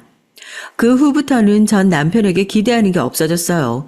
그저 애들만 보고 이혼하지 않고 이 남자와 살고 있었습니다.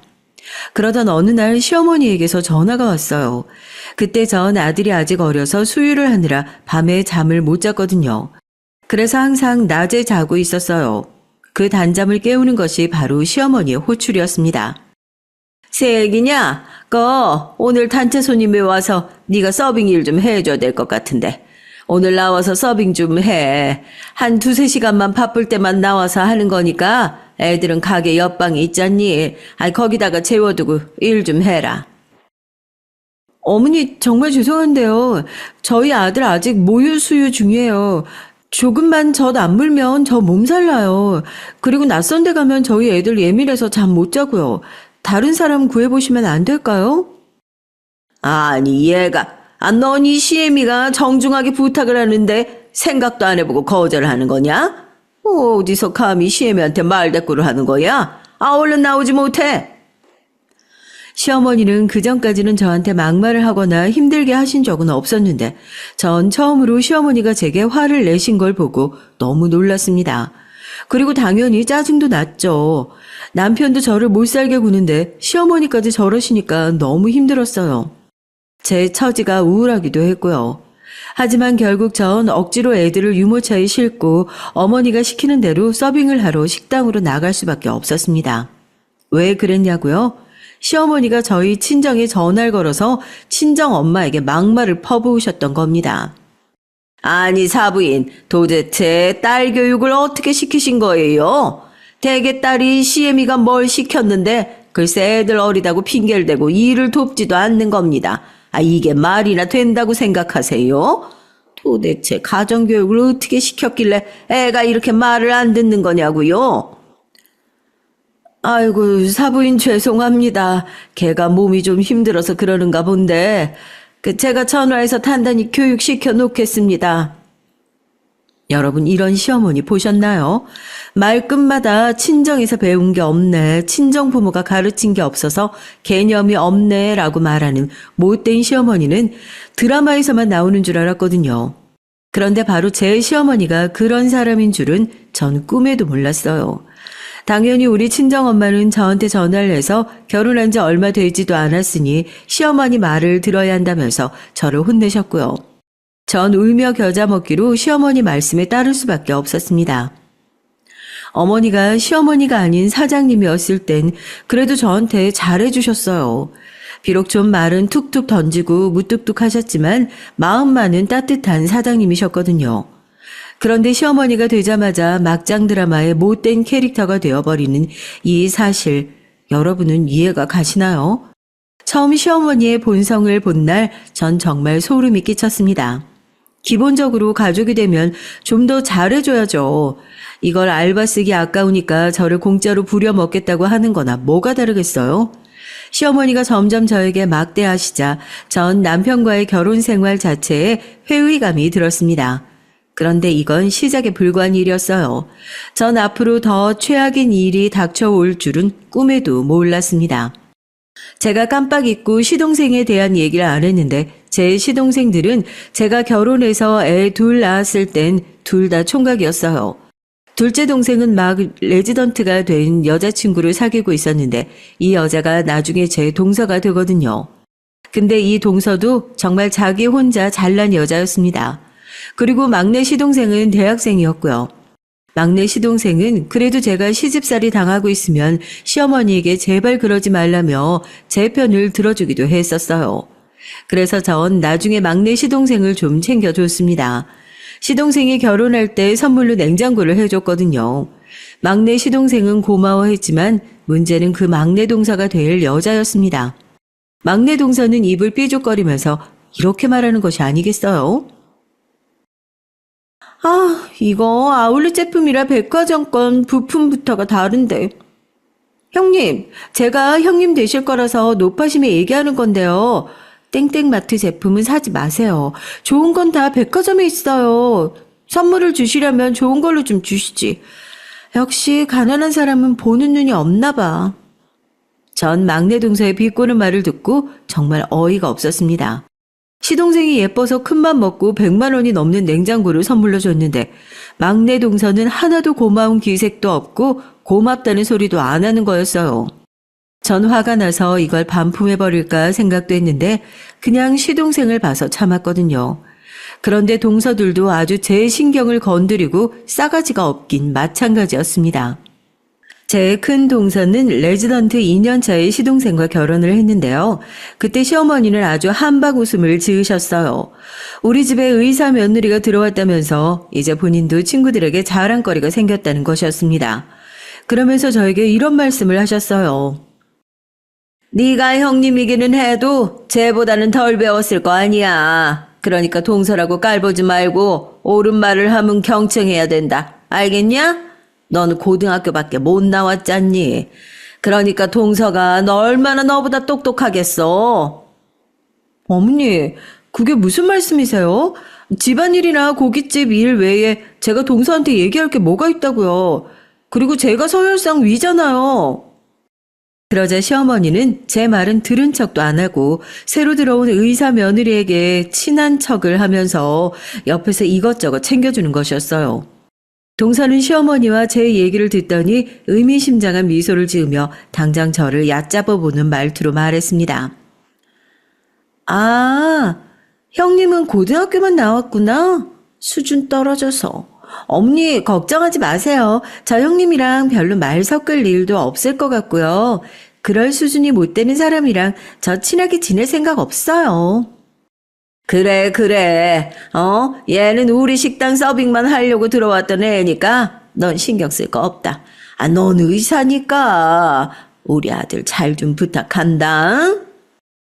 전 지금도 시어머니보다 큰 동서가 더 얄밉고 밉습니다. 이렇게 인성에 문제가 있는 여자가 의사가 되면 안 되는 거 아닌가요? 의사면 뭐 하겠어요. 인간성이 더러운데 말이죠. 하지만 저의 시어머니는 티나게 동서들을 저와 차별 대우를 하셨어요. 그것도 치사하게 시어머니에게 주는 용돈의 크기로 판단을 하는 것이었습니다. 의사 동서야 물론 잘 버니까 시어머니에게 용돈 100만 원씩 팍팍 드릴 수 있겠죠. 그리고 막내 동서 역시 친정이 잘 살았거든요. 시어머니가 자랑처럼 말씀을 하신 적이 있는데요. 막내 동서 부모님이 강남에 10층짜리 건물이 한 채 있는 건물주라는 것이었어요. 시어머니도 막내 동서에게 그 말을 듣자마자 태도가 싹 바뀌었습니다. 무슨 말만 하면 우리 막내 며느리 하면서 막내 동서만 챙기는 거였어요. 그에 비하면 저의 친정은 심하게 차이가 나는 게 맞았죠. 제 부모님은 돈도 많이 못 버시는 농사꾼이었으니 말입니다. 시어머니는 둘째 동서가 들어오자 저와 비교를 하면서 저를 못살게 구셨어요. 그러니까 막내 동서가 들어오니 완전히 막내 동서만 이뻐라 하시는 거였습니다. 처음엔 저를 꼬드겨서 남편과 결혼하면 지금 운영하는 식당을 물려주는 것처럼 말씀하셨던 시어머니가 이젠 돈에 눈이 멀어서 저를 찬밥처럼 내치시니 저는 억울한 마음이 들었죠. 그래서 어느 날은 시어머니에게 서운하다고 따지려고 한 적도 있었고요. 우리 애들이 학교에 들어간 후 저는 시어머니의 식당에서 일을 하기 싫어서 집 주변에 있는 작은 분식집에서 3-4시간 정도 하는 아르바이트를 구했습니다. 그랬더니 그 사실을 알게 된 시어머니가 난리가 난 거였어요. 뻔하게 시어머니가 식당을 운영하고 있는데 그 일을 도와줄 생각을 안 하고 다른 데서 돈 벌려고 한다고 말이죠. 그래서 전 어머니께 직접적으로 말을 하기로 마음먹었습니다. 어머니, 생각 좀 해보세요. 제가 어머니 식당에서 일을 하면 월급이 나오나요? 저한테 가족이라는 이유로 돈 안 주시잖아요. 전 남편이 버는 돈만 가지고는 살림하기 힘들어요. 애들 다 학교 들어갔고 학원비 필요한 나이들이에요. 그런데 어머니는 저한테 하루 종일 일만 하라고 하고 월급 안 챙겨주시잖아요. 뭐야? 넌 어떻게 하면 하나만 알고 둘은 몰라. 이게 다 나중에 너한테 식당 넘기려고 그러는 거잖아. 그런데 그새를 못 참고 너는 딴짓이나 하려고 하니? 내가 뭘 믿고 너한테 식당을 맡겨? 그러게. 당신이 여기 나와서 일이라도 하면 나중에 내가 이 고깃집 물려받으면 나도 좋고 당신도 일할 때 있어서 좋고. 근데 왜 안 하려고 하는데? 어차피 내가 사장 될 거고 당신은 사장 부인 되는 거 아니야. 저와 어머니의 옆에서 고기를 썰고 있던 남편이 저를 힐끗 쳐다보더니 시어머니의 편을 드는 것이었어요. 하지만 전 그 두 사람의 속내가 다 뻔히 읽혔던 것을 어쩌겠어요. 못된 남편, 그 못된 남편의 편인 시어머니를 더 이상 믿을 수가 없었습니다. 전 다신 공짜로 일을 하고 싶은 생각이 없었어요. 그래서 한 달에 다만 120만 원이라도 주면 홀 서빙 일을 생각해 보겠다고 했죠. 그랬더니 시어머니는 얼굴이 붉어지면서 화를 막 내시더라고요. 이야, 이런 도둑년의 심보 같으니 내가 홀 서빙 알바애한테 한 달에 얼마 주는 줄 아냐? 88만 원 줘. 근데 넌 똑같은 시간 일하고 120만 원 뜯어가겠다는 거냐? 됐다. 나 너한테 일 안 시킬 테니까 네 맘대로 살아. 저희 시어머니는 아르바이트 애들에게 박하셨어요. 그러다 보니 대학생들은 한두 달 일하다가 다 말도 없이 그만둬 버렸거든요. 그러고 나면 꼭 시어머니는 저한테 이렇게 무임금 노동을 시키셨습니다. 저도 그걸 뻔히 알고 있었기 때문에 시어머니에게 그 당시로는 큰 월급을 제시했던 거였고요. 결국 전 시어머니의 무임금 노동에서 빠져나올 수 있었습니다. 그리고 집 근처에서 아르바이트를 하다가 힘들면 쉬고 또 다른 일 찾고 그런 생활을 계속했어요. 보험 영업도 해보고 카드 정수기 영업도 하고요. 그러다 홈쇼핑 콜센터가 저에게 적성에 맞더라고요. 9시부터 16시까지 콜센터 일을 했고 그 일로 아이들 학원비며 부족한 생활비를 보태면서 살았습니다. 한 군데 정착을 하니까 제 능력을 인정받아 직급도 올라갔고요. 지금은 팀장 자리에 올라 있습니다. 월급도 나름 많이 받고 있어요. 아마 그래서 지금이라도 저는 남편과 시댁을 잘라내고 새 생활을 하려고 생각한 것도 있습니다. 코로나가 유행하기 전에 있었던 일인데요. 그때 마침 설 연휴가 시작되던 때였거든요. 저는 홈쇼핑 일 때문에 시댁에 바로 가지 못했어요. 설에 더 바쁜 일이 홈쇼핑이잖아요. 그런데 설 명절 전에 시어머니는 저에게 무리한 요구를 하셨습니다. 그날 아침도 바빠서 겨우 세수만 하고 나가려는데 어머니가 전화를 하셨더라고요. 그 이번 명절에 우리 식당에 단체 손님 오는데 네가 그날 일 좀 해줘야겠어.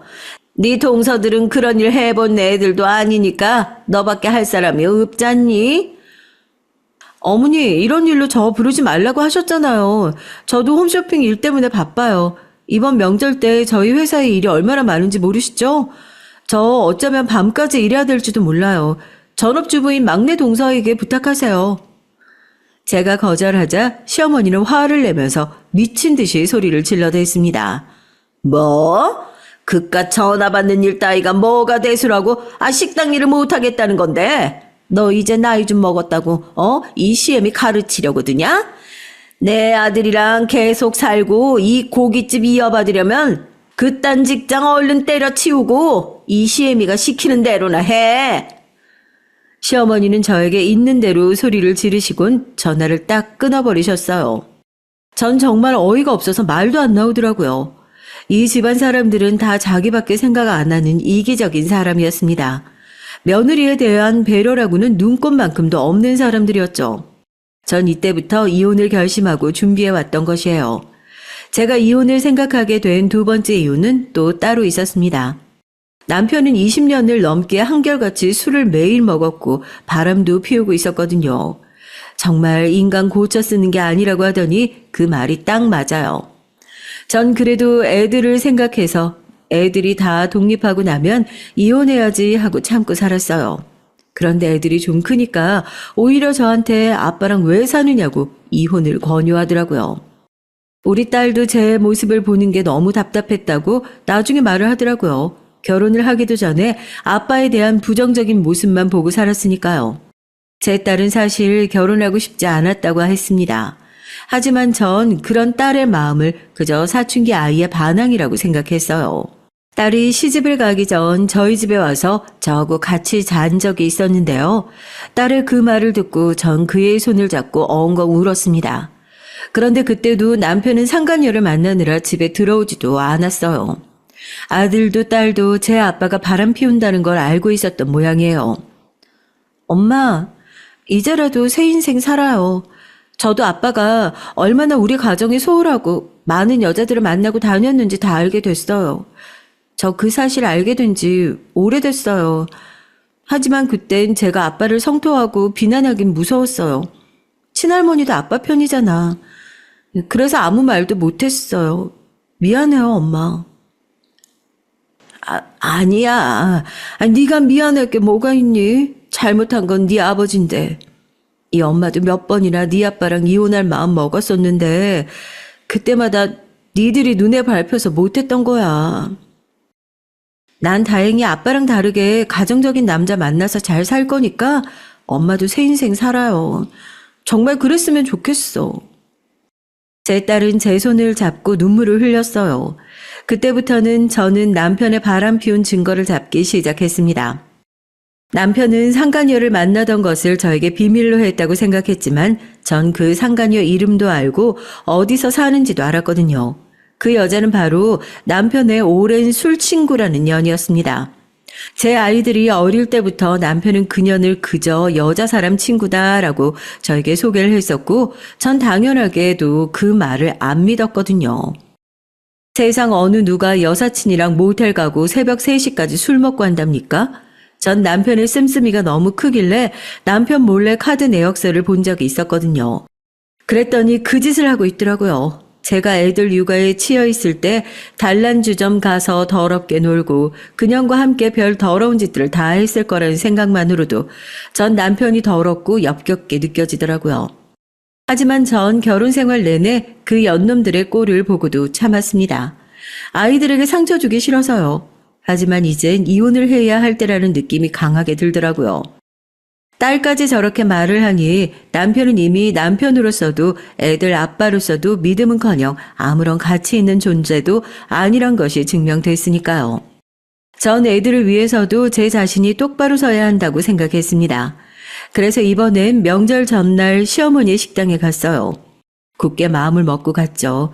시어머니가 제가 올 줄 알았다고 코웃음을 치며 저에게 말씀을 하시더라고요. 그래, 니까지 년이 이 시엠의 말을 거역할 수 있을 것 같았냐? 일하러 왔으니까 얼른 앞치마하고 주문부터 받아. 시어머니는 제게 앞치마를 던져주며 저를 능멸하시더라고요.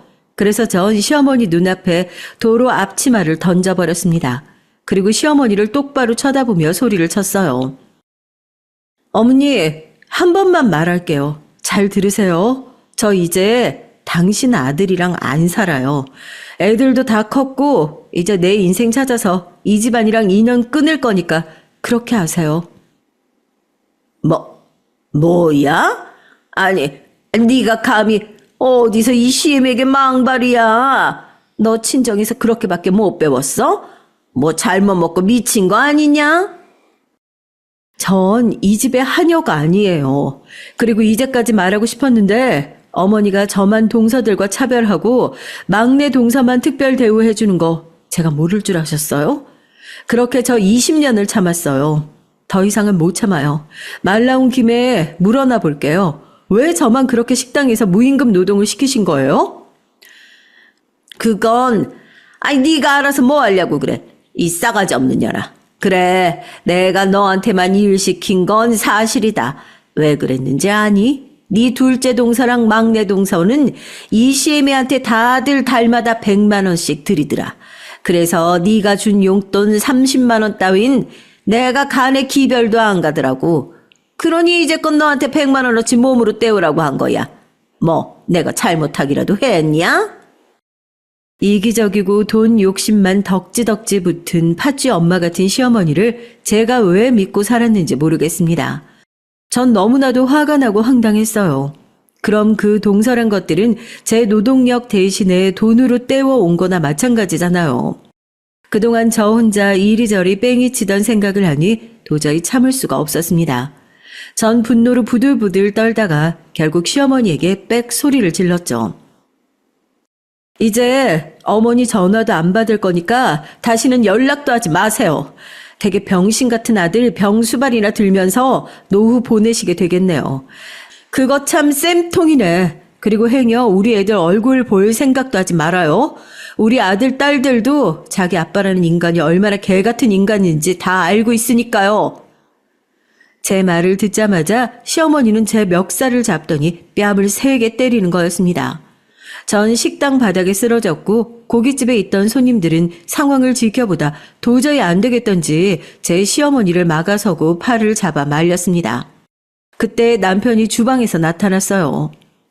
이 여편네야 미쳤어? 왜 우리 엄마한테 대들고 지랄이야? 뭘 봐? 다들 구경 났어? 빨리 나가지 못해? 그래. 우리 아들 잘한다. 이 미친년부터 좀 쫓아내. 이년 얼굴만 봐도 그냥 혈압 올라 죽을 것 같으니까 얼른!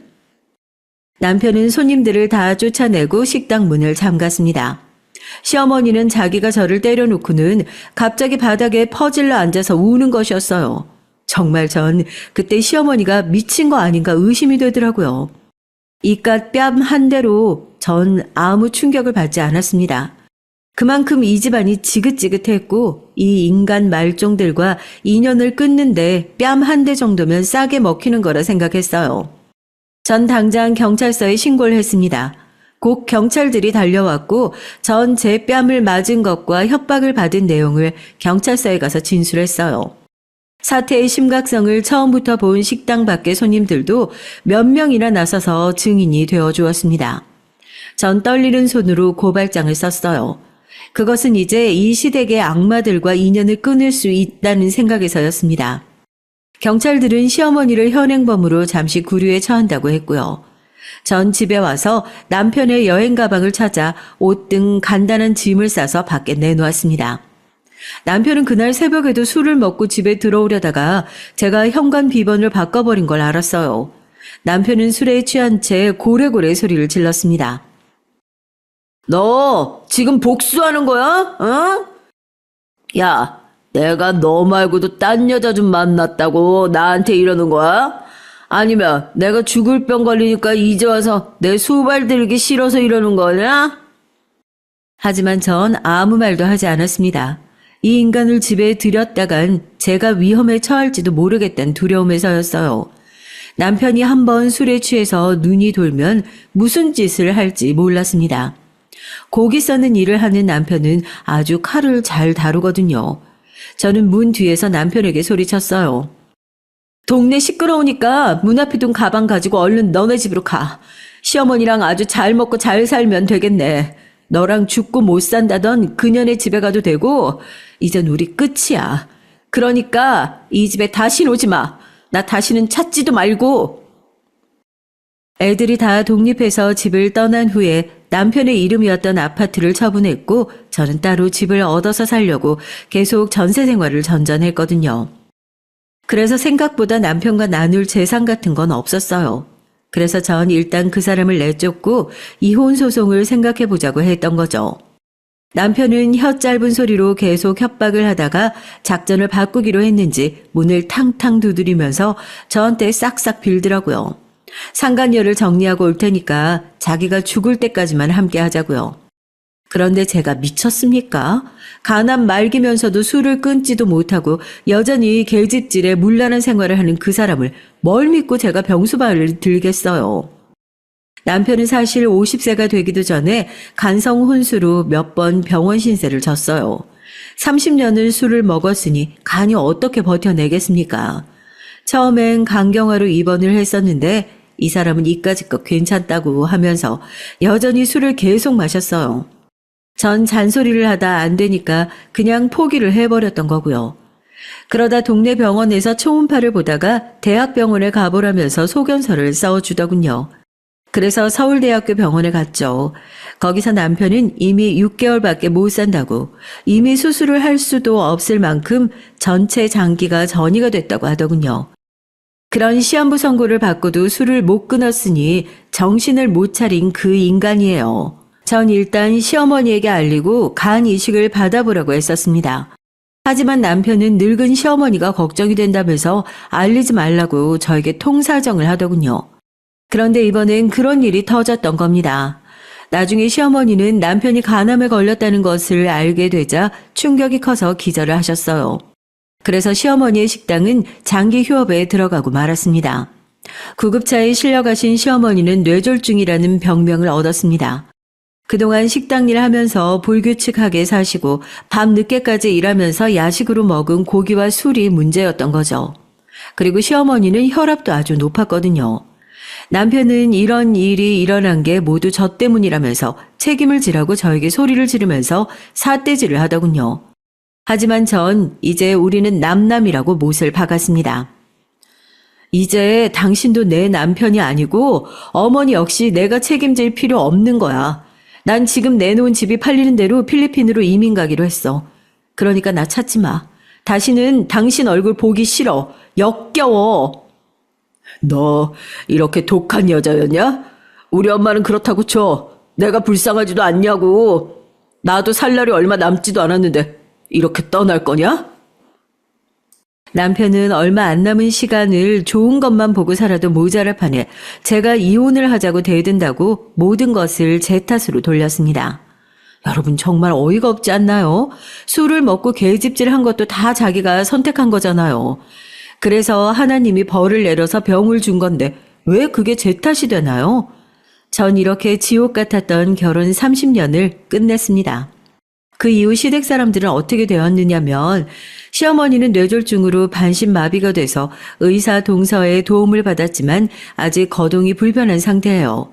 그리고 남편은 상간녀에게 버림당하고 어머니 식당에서 일하면서 암투병을 하고 있습니다. 이제는 살도 모두 빠져서 완전히 다른 사람이 되었다고 딸이 말해주더군요. 그 사람은 시어머니가 반신마비로 은퇴하는 바람에 고깃집 사장님이 되긴 했지만 언제 죽을지 모르는 상태예요. 이런 답 없는 시댁에서 전 탈출을 하길 정말 잘했다는 생각이 드네요. 요즘은 필리핀이란 나라의 이민에 대해서 알아보고 있습니다. 아들은 제가 그곳으로 가면 엄마를 어떻게 보냐고 하면서 섭섭해하지만 전 내가 시간 내서 놀러 오면 되지라고 말해줬어요. 어차피 그 애도 이제는 자기 삶을 찾아야 될 나이고요. 없는 게 훨씬 나은 아버지와는 인연을 끊겠다고 하더군요. 그리고 딸과 사위 역시 자기가 애들 낳으면 필리핀에 데리고 놀러 오겠다고 하면서 제 새 출발을 응원하고 축하해 주었습니다. 제가 이민을 가면 일은 어떡하냐고요? 요즘은 재택근무라는 제도가 있어서 전 팀장 일을 그쪽 사람들과 화상회의하면서 하기로 회사와 합의했어요. 정말 편리한 세상이 아닐 수 없습니다. 그리고 필리핀에서도 제가 다니는 홈쇼핑 회사의 지사를 내려고 준비 중에 있는데요. 저한테 그쪽 일을 맡기면서 능력에 따라 팀장에서 이사 대우도 해주겠다고 하더라고요. 여러분, 제 파란만장한 시댁 탈출기를 어떻게 들으셨는지 궁금하네요. 전 지금부터 제2의 인생을 시작하려고 생각하고 있습니다. 비록 결혼은 거지 같은 남편과 못된 시어머니를 만나서 힘들게 끊어냈지만 앞으로 나아갈 인생은 긍정적으로 살려고 노력할 생각이에요. 전 다시는 결혼하지 않을 생각입니다. 혼자가 좋기도 하고 동네 할머니들 말마다나 남자들은 다 그놈이 그놈 같으니까요. 혹시나 필리핀에 가서 제 인연이 나타나면 모르겠지만 지금은 절대 남자는 만나고 싶지 않습니다. 제가 드릴 얘기는 여기서 끝이에요. 긴 글 읽어주셔서 감사합니다.